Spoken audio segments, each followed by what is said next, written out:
राज्यातल्या पावसाच्या बातम्यांचा आढावा घेऊयात।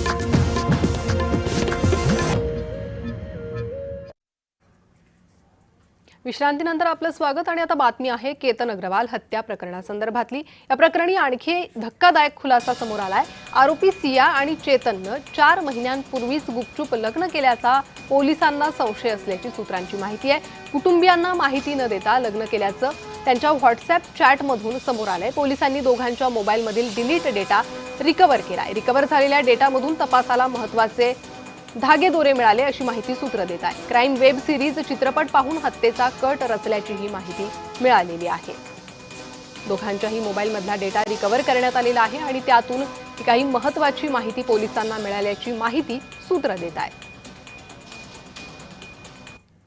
पाहुयात एक राजकीय बातमी। शरद पवारांची राष्ट्रवादी एनडीए सोबत जाणार असल्याच्या चर्चा सुरू झाल्या। एनडीए सोबत जाण्याबाबत पवार गटात मतमतांतर असल्याचं कळतंय। पक्षातील काही नेते महायुतीमध्ये सहभागी होण्यास सकारात्मक आहे। एनडीए मध्ये सहभागी होण्या